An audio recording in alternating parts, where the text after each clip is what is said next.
6 വയസ്സുകാരൻ സുഹാന്റേത് മുങ്ങിമരണം എന്ന പ്രാഥമിക പോസ്റ്റ്മോർട്ടം റിപ്പോർട്ട്. ശരീരത്തിൽ മറ്റു മുറിവുകളില്ല.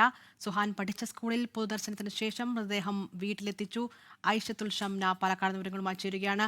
ഷംന, ഈ മരണത്തിൽ നാട്ടുകാർ ചില സംശയങ്ങൾ പ്രകടിപ്പിച്ചിരുന്നല്ലോ. ഇപ്പോൾ പോസ്റ്റ്മോർട്ടം പ്രാഥമികമായി എന്താണ് പോസ്റ്റ്മോർട്ടം റിപ്പോർട്ടിൽ നിന്ന് നമുക്ക് മനസ്സിലാക്കാൻ സാധിക്കുന്നത്? സംസ്കാരം എപ്പോഴേക്കായിരിക്കും?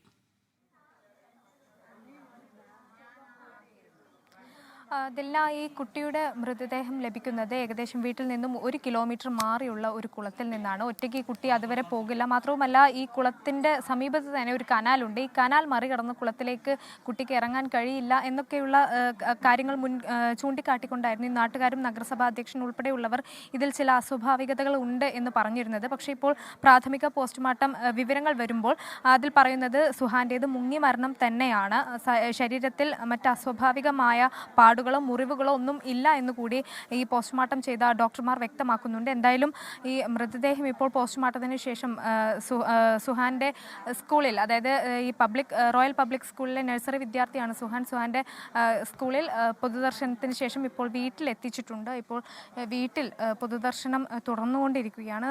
ഇതെല്ലാം നമുക്കറിയാം, അങ്ങേയറ്റം ദാരുണമായ ഒരു സംഭവം. ഒരു നാട് മൊത്തം 20 മണിക്കൂർ നീണ്ട തെരച്ചിലിനൊടുവിലാണ് സുഹാന്റെ മരണ വാർത്ത വരുന്നത്.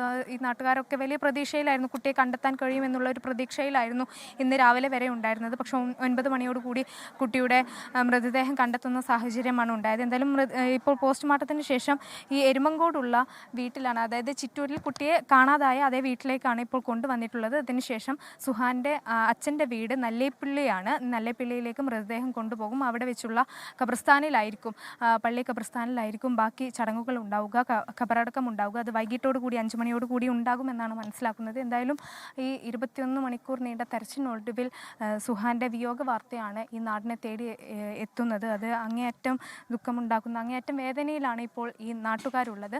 എന്തായാലും പ്രാഥമിക പോസ്റ്റ്മോർട്ടം റിപ്പോർട്ട് പുറത്തു വരുന്ന ഈ ഘട്ടത്തിൽ ഈ ആദ്യം ഉണ്ടായിരുന്ന ചില സംശയങ്ങൾ, ചില അസ്വാഭാവികതകൾ അതൊക്കെ നീങ്ങുകയാണ്. മാത്രമല്ല, മന്ത്രി കൃഷ്ണൻകുട്ടി ഉൾപ്പെടെയുള്ളവർ ആ ദുരൂഹത തള്ളി, ആ സ്വാഭാവികത തള്ളി നേരത്തെ തന്നെ രംഗത്തെത്തിയിരുന്നു. എന്തായാലും പോലീസിൻ്റെ ഭാഗത്ത് നിന്ന് ഒരു അന്വേഷണം ഉണ്ടാകും.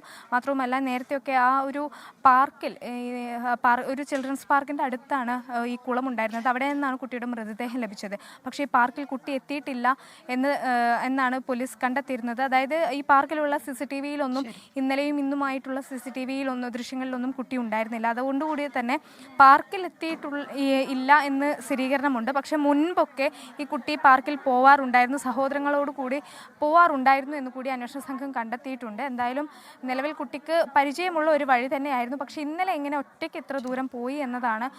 പക്ഷെ അത് ഇന്നലെ പറഞ്ഞ പോലെ ഈ സഹോദരനുമായി പിണങ്ങിയാണ് കുട്ടി വീട്ടിൽ നിന്നും ഇറങ്ങുന്നത്. ആ ഒരു വൈകാരിക നിമിഷത്തിൽ ചിലപ്പോൾ കുട്ടി പോയതായിരിക്കാം എന്നാണ് മനസ്സിലാക്കുന്നത്. എന്തായാലും പ്രാഥമിക റിപ്പോർട്ടുകൾ വരുമ്പോൾ അസ്വാഭാവികതകളൊക്കെ തള്ളുകയാണ്. ഇപ്പോൾ ബന്ധപ്പെട്ട് ഇപ്പോൾ പ്രാഥമിക പോസ്റ്റ്മോർട്ടം റിപ്പോർട്ടാണ് വന്നിരിക്കുന്നത്. മുങ്ങിമരണമെന്ന് സ്ഥിരീകരിക്കുകയാണ് റിപ്പോർട്ട്. ലോകത്തെവിടെയായാലും ഏത് സമയത്തും 24 വാർത്തകളും ഓഗ്മെന്റഡ് റിയാലിറ്റി പാക്കേജുകളും എക്സ്പ്ലെയിനറുകളും വിശദമായി കാണാൻ ഞങ്ങളുടെ YouTube ചാനൽ നിങ്ങൾക്ക് സബ്സ്ക്രൈബ് ചെയ്യാം.